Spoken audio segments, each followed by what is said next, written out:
안녕하세요. 경제와 투자 깍시 인사드립니다. 2020년 3월 들어서 중국에서 온 놈의 속도가 미국과 유럽으로 확산되면서 안전자산의 대표라고 할 수 있는 달러 인덱스 지수는 2008년 금융위기보다도 빠른 속도로 강세를 나타내었습니다. 보통 위기 국면이 진행되는 국면에서는 달러와의 수요가 급증하는 현상을 보입니다. 그렇다면 근본 위기 국면에서는 왜 이렇게 달러와의 수요가 급증이 되었을까요?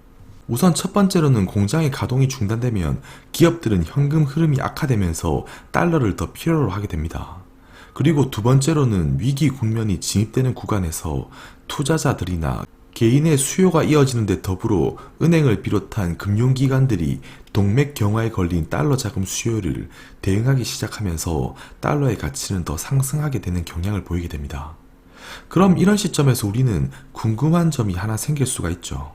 미국 연준은 지속적으로 시장에 개입을 하면서 유동성을 확대시키고 달러를 남발하고 있는데도 불구하고 시장의 달러 수요는 아직까지 진정될 기미를 보이지 않고 있다는 거예요. 그럼 일단 과거의 금융위기 당시의 상황을 한번 살펴보도록 할게요. 그때 당시도 미국 연준은 통화 정책에 대한 대응을 아주 빠르게 집행을 했고요. 이때 당시에도 공격적으로 기준금리 인하를 실시하면서 2008년까지 제로금리로 직행을 하게 됩니다. 그리고는 지금 하는 것처럼 연준은 추가적으로 달러 유동성 경색 우려에 대응하고자 금융기관의 유동성 지원에 나섰고요. 또 추가적으로는 신용시장에 대한 경색을 없애기 위해서 부실자산을 정리를 합니다. 그래서 이렇게까지 단계적으로 금리를 0포인트까지 시행을 하고 유동성 공급을 확대하고 부실자산을 정리하기까지 했음에도 불구하고 금융시장의 불안 현상이 완화되지 않았음을 확인하자 연준은 그때 당시만 해도 한 번도 가지 않았던 길, 대규모 양적 완화를 단행합니다. 양적 완화, 즉 달러를 무한정 남발하겠다는 의미가 되는 거죠.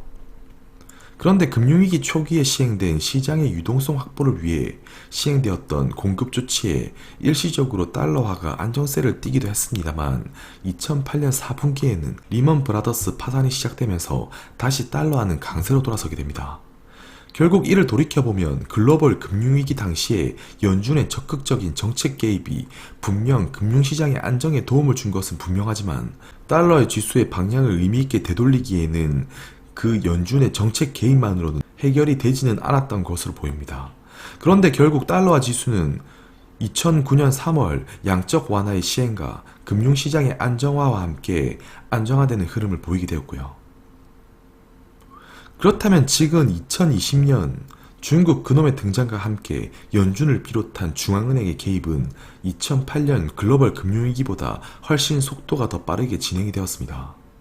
그만큼 지금의 상황이 긴박하다는 반증이 되겠죠.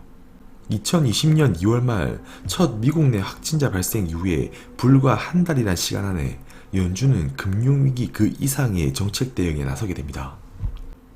3월 초에 긴급으로 비정례 FOMC 회의를 시작으로 반짝 기준금리 인하가 진행이 되었고 곧바로 금융기관을 향한 유동성 지원 조치가 행해졌습니다. 달러 경색 우려가 지속되자 연준은 국채와 MBS의 무제한 매입을 비롯해 회사채 시장에 대한 유동성 공급 기구를 설립하기도 합니다.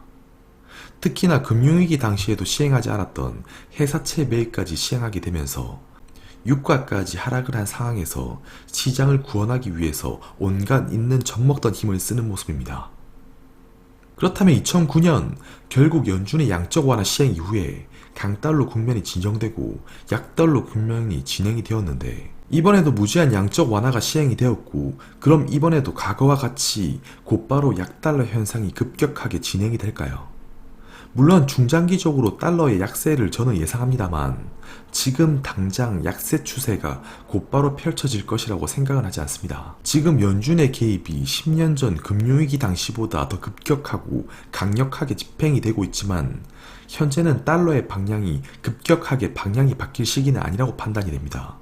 일단 당장은 사태가 진전되는 국면은 아니기 때문에 현금 흐름이 악화된 기업들이 아직까지는 현금을 확보하려 노력하고 있다는 점과 은행들은 최근에 시장이 경색된 상황에 대비하여 여유 자금을 확보하기 위해 현금을 더 확보하려 하기 때문에 지금 당장 무제한 양적 완화가 시행이 되었다고 하더라도 당분간은 달러 수요가 쉽게 사그라들지는 않을 것으로 생각이 됩니다.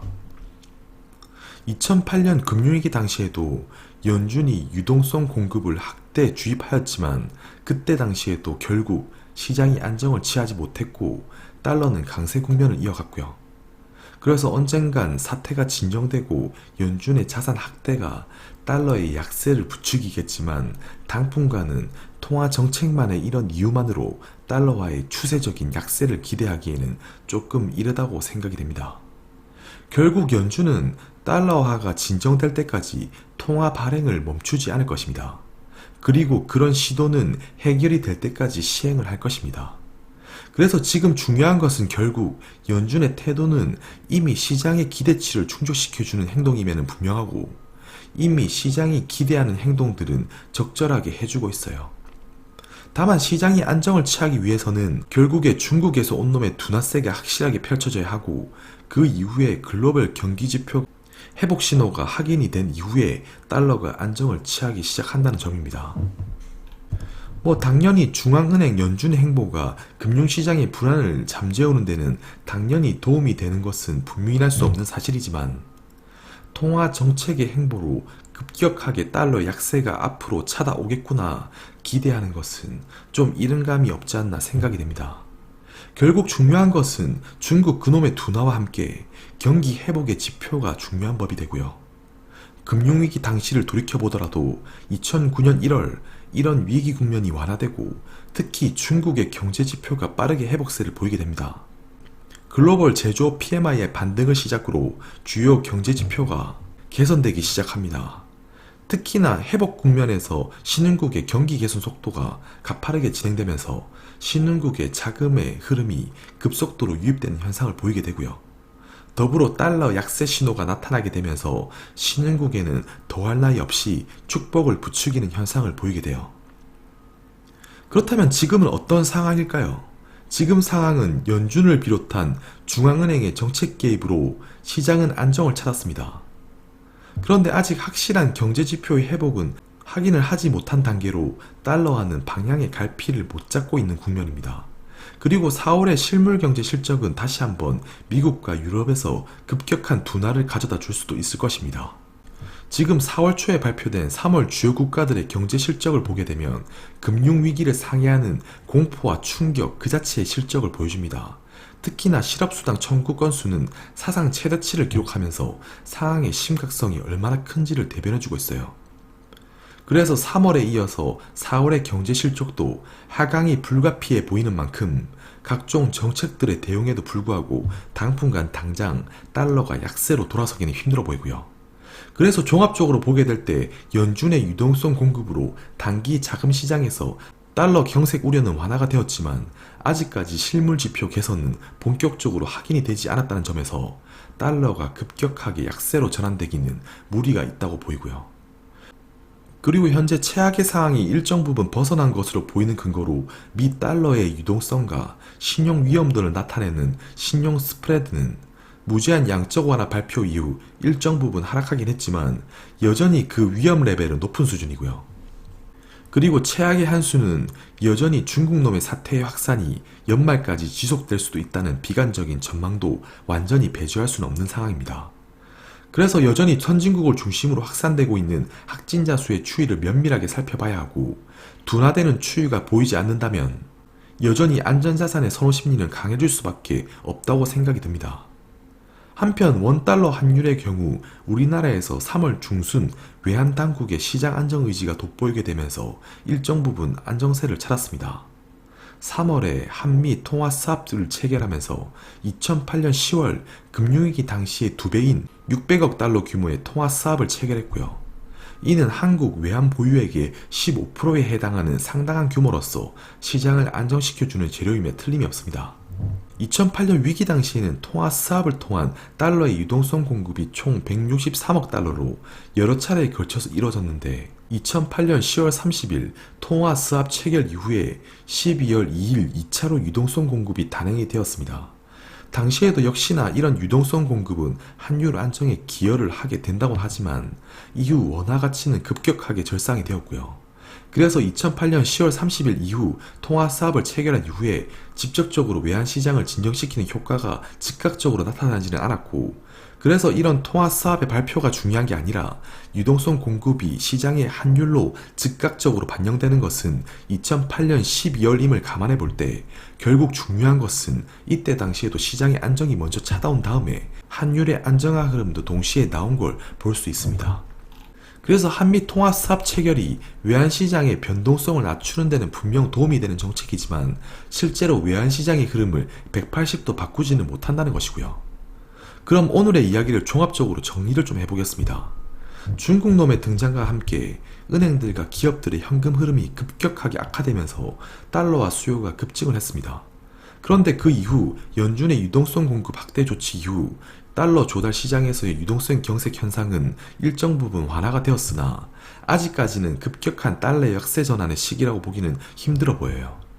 글로벌 금융위기 당시에도 연준의 유동성 공급 확대가 달러의 자금 조달을 도운 것은 분명하지만 이때 당시에도 약달러의 기조로 전환된 것은 회복의 흐름이 일정 부분 확인이 된 이후에 약세로 전환이 되었다는 점입니다. 그래서 종합적으로 볼 때 4월까지는 회복과 하강이 중첩되는 국면을 고려해 볼 때 달러화의 둔화 움직임은 아직은 시기상조라고 생각이 됩니다. 하지만 연준은 달러의 흐름이 진정세가 나타날 때까지 무한한 달러의 자금을 공급할 것이고, 결국 과거에도 항상 그래왔듯이 시간의 문제일 뿐 달러화 강세 현상은 향후 한 달, 두 달 이내 점진적으로 안정화될 것이라고 생각은 합니다. 그리고 항상 금융시장은 최악을 최고의 저점으로 받아들이는 법이기 때문에 금융 시스템이 무너지지 않는 한 중국에서 온 그놈의 사태가 단기간에 진정이 되지 않는다 하더라도 일정 부분 둔화되는 흐름만 보여준다면 시장의 기대는 단순한 기대가 아닌 실적으로 조금씩 채워나갈 것으로 생각이 됩니다. 그리고 그런 흐름이 조금씩 변화되어 나타날 때 달러와 약세 흐름이 점진적으로 이어져 나갈 것이라고 생각을 하네요. 오늘 저 깍씨가 준비한 영상은 여기까지입니다. 오늘 영상도 유익하셨다면 구독하기 그리고 좋아요, 알람 설정까지 3종 세트로 한번 부탁드리고요. 또 다음 시간에 좋은 영상으로 찾아뵙도록 하겠습니다. 감사합니다.